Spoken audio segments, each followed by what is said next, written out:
আসসালামু আলাইকুম। আজকে আমি দেখাবো রিয়েল অ্যানালাইসিসের থিওরেম 6। তোমরা যারা অলরেডি রিয়েল অ্যানালাইসিসের প্রথম চ্যাপ্টারের বেসিক পার্টটুকু পড়ে ফেলছো, তাদের এখন এই থিওরেম 6 করতে তেমন একটা প্রবলেম হবে না। আমি বই থেকেই দেখায় দেওয়ার ট্রাই করব। একটা বিষয় আমি বলে দেই, সেটা হচ্ছে তোমরা চেষ্টা করবা, যেহেতু তোমরা যে কোনো একটা বই ফলো করো, বইয়ের প্যাটার্নটাকেই ফলো করেই পড়াশোনার চেষ্টা করো। কারণ তোমরা দেখা গেছে বাহিরের একটা নিয়ম করে ম্যাথটা শিখে পরে আবার ওটাকে অনেক দিন প্র্যাকটিস না করার ফলে ভুলে যাও। এই প্রবলেম থেকে বের হওয়ার জন্য তোমাদেরকে আমি সাজেস্ট করবো পার্সোনালি যে তোমরা হচ্ছে বইটাকেই ফলো করো এবং ওইটাকেই অ্যানালাইজ করে পড়ো। ওকে, চলো আমরা শুরু করি। এখানে থিওরেম 6-এ বলছে যে if x is a positive real number and y is an real number, then there exists a positive integer n such that nx is greater than y.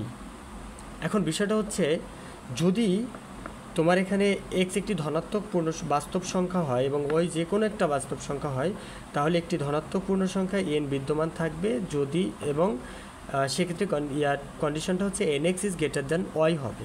আচ্ছা, এখন কথা হচ্ছে ধনাত্মক, প্রথমত কথা হচ্ছে এখানে তোমাকে যেটা দেয়া আছে এক্স পজিটিভ রিয়েল নাম্বার, তার মানে হচ্ছে তোমার এক্স হচ্ছে 1 2 3 4 5 6 7 ডট ডট ডট এভাবে তোমার নাম্বারটি হবে। ওয়াই এর ক্ষেত্রে রিয়েল নাম্বার, তাহলে ওয়াই এর ক্ষেত্রে তোমার মাইনাস ইনফিনিটি থেকে প্লাস ইনফিনিটি পর্যন্ত হবে। এই তো এই জায়গাটাতেই বেসিক্যালি প্যাচ। আরেকটা বিষয় হচ্ছে এন হচ্ছে তোমার পজিটিভ ইন্টিজার্স। তাহলে আমরা এখন এখানে আসি, একটু দেখি যেটা হচ্ছে, তাহলে আমরা এর আগে পড়ছিলাম ট্রিগোনোটমির ক্ষেত্রে। দেখো আমরা এর আগে এখানে তোমরা বেসিক যারা পড়ছো, বেসিক পার্টটুকু, তাদের কাছে কিন্তু এই জিনিসটা এখানে ক্লিয়ার হয়েছে যে তাহলে তোমরা যদি ওই সেটের ক্ষেত্রটা পড়ে আসো, তাহলে তোমাদের কাছে এটা তেমন কোনো ম্যাটার করবে না। আই থিঙ্ক যে এই যে দেখো, এই যে কন্ডিশনসগুলো আছে, এই কন্ডিশনসগুলো যারা পড়ে গেছো তাদের কাছে তেমন একটা প্রবলেম হলো না। চলো আমরা শুরু করি। এখন এখানে আমরা যদি দেখি যে Y is any real number, so we have, দেখো ওয়াই এর আমরা কী ভ্যালু পাই, তাহলে খেয়াল করো, ওয়াই এর ইকুয়াল 0 পাই, Y is greater than 0, Y is less than 0, এই তিনটা কন্ডিশনে আমরা ওয়াই এর ভ্যালু পাই, তিনটা কন্ডিশনে এর ভ্যালু পাই। ওকে, তাহলে দেখো এই যে ট্রিকোটোনমি লয়ের ক্ষেত্রে Y is less than 0, Y equal 0, Y is greater than 0, এই তিনটা আমরা পাই। এখন দেখো কেস 1-এ আমরা ধরে নিলাম, আমরা এই তিনটা কেসকে আমরা কিন্তু দুইটা কেসে রূপান্তর করছি। দেখো 0 ওয়াই, আরেকটা হচ্ছে ওয়াই লেস দ্যান 0। দেখো তো 0-এর সাথে তাহলে দুইটা কন্ডিশনে আমার তিনটা চলে আসলো না। ওকে, দেখো তাহলে আমি ধরলাম when Y is less than or equal 0, তাহলে গিভেন প্রথমত কথা হচ্ছে X is positive real number, তাহলে এক্স ইজ গ্রেটার দ্যান 0। আবার বলছে এন ইজ পজিটিভ ইন্টিজার্স, তাহলে N is equal greater than 0। দেখো so we have N X is greater than 0। কেন হবে? দেখো প্রথমত কথা হচ্ছে এখানে আমার এক্স 0 থেকে বড়, এনও 0 থেকে বড়, আর আমি বলছি ওয়াইয়ের কন্ডিশনটা কী নিচ্ছি, Y is less than or equal 0। দেখো ওয়াই 0 থেকে ছোট, সমান অথবা ছোট, ওয়াই 0 হতে পারে, -1 হতে পারে, dot dot dot minus infinity, যাই হোক না কেন।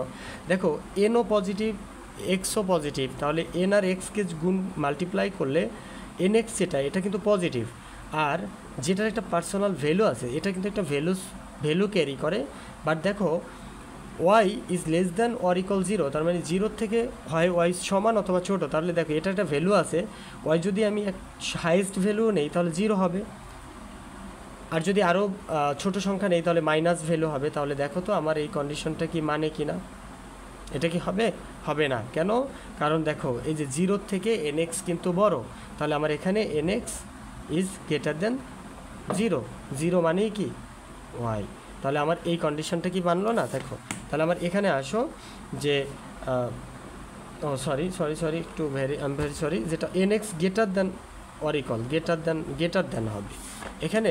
তাহলে খেয়াল করো যে nx গ্রেটার দেন 0 কেন, কারণ nও পজিটিভ এক্সও পজিটিভ, আর যেহেতু y এর সর্বোচ্চ ভ্যালু 0 তাহলে 0 থেকে nx বড় হবে, তাহলে এটা আমার প্রথম কন্ডিশন। দেখো also in this case y is less than or equal 0 আর y is 0 less than or equal 0 greater than or equal y, তার মানে যে y এর থেকে 0 সমান অথবা বড় হবে। তাহলে এই দুইটা কন্ডিশনকে যদি আমি এক করি 1 আর 2, তাহলে আমার এখানে কি চলে আসে দেখো, এই দুইটাকে যদি আমি দুইটা কন্ডিশনকে যদি একত্রিত করি তাহলে আমার যেটা হচ্ছে, প্রথমত কথা ছিল আমার এনও পজিটিভ এক্সও পজিটিভ, তাহলে পজিটিভ হলে এটা আমার বড় হবে কিসের থেকে, 0 থেকে বড় হবে। তাহলে আমি যেহেতু বলে দিলাম যে, তাহলে আরেকটা বিষয় হচ্ছে এখানে আমি যেহেতু বললাম y is less than or equal 0, তাহলে আমি বলতে পারি 0 greater than or equal y। এখন এই দুইটা কন্ডিশনে আসো, দেখো এই দুইটা কন্ডিশন দেখে আমরা বলতে পারি কি nx is greater than y। তাহলে দেখো তো এটা আমার আসলো না, ফার্স্ট কন্ডিশন কিন্তু ফিল আপ হয়ে গেল।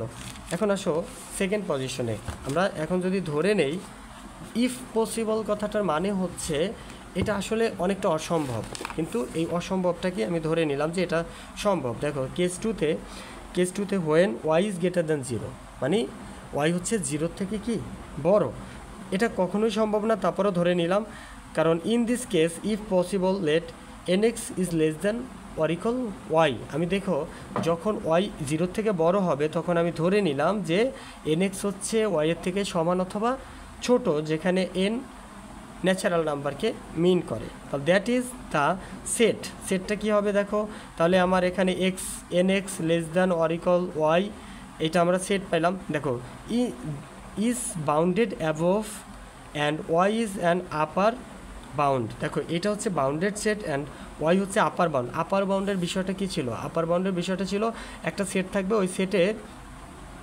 হাইয়েস্ট ভ্যালু যেটা, মানে তোমার ধরো একটা সেট আছে x 1 2 3 4, দেখো এই সেটে আপার বাউন্ড হচ্ছে 4, কারণ কি এর আপার বাউন্ড হচ্ছে আরও আছে যেমন 5 6 7, কিন্তু আমার এই সেটের জন্য এটাই উপর থেকে সবচেয়ে ছোট সংখ্যা, উপর থেকে সব থেকে ছোট সংখ্যা, তাহলে এটা হচ্ছে আমার আপার বাউন্ড। ওকে, কথার সাথে মানে উপর থেকে সবচেয়ে ছোট সংখ্যাকে আপার বাউন্ড বলি, কথাটি একটু ব্যামিল হলো, বাট এটাই সত্য যে উপর, কারণ এরপরে আরও অনেক আপার বাউন্ডস আছে। ওকে, চলো আসো দেখি আমরা এখানে আপার বাউন্ড ওয়াইকে আমরা আপার বাউন্ড ধরে নিলাম।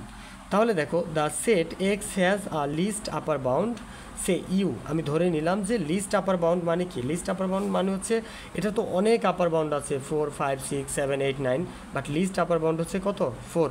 এখন এই ম্যাথের ক্ষেত্রে আমরা ধরে নিয়েছি লিস্ট আপার বাউন্ড হচ্ছে 6 ইউ।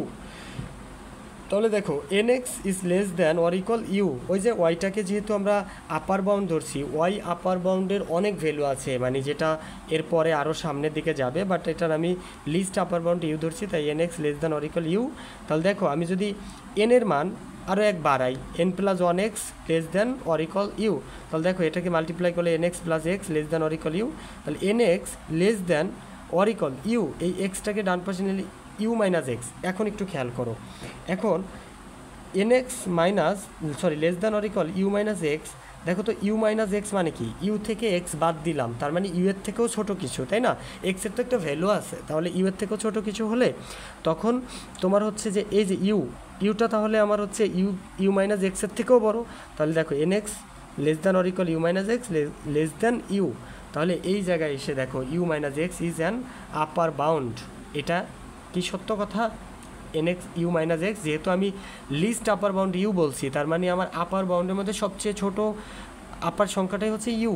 দেখো ইউ মাইনাস এক্স তাহলে তো আর আপার বাউন্ড হয়ই না, হয় ইউ অথবা ইউ এর থেকে বড় হবে, তাহলে this implies that the set X has an upper bound which is less than U, but this is an contradiction of our assumption. তাহলে এই কন্ডিশনটা আমার এখানে মানে মানতেছে না, that's why nx is greater than Y. আমার ধারণা যে তোমরা বুঝছো, তোমরা ম্যাথগুলো বইয়ের সাথে একটু কোরিলেট করে পড়ো ইনশাল্লাহ, আর আমি তোমাদেরকে কোর্সগুলো এভাবেই দেখানোর ট্রাই করব। আমার চ্যানেলটি সাবস্ক্রাইব করে রাখো। Thank you.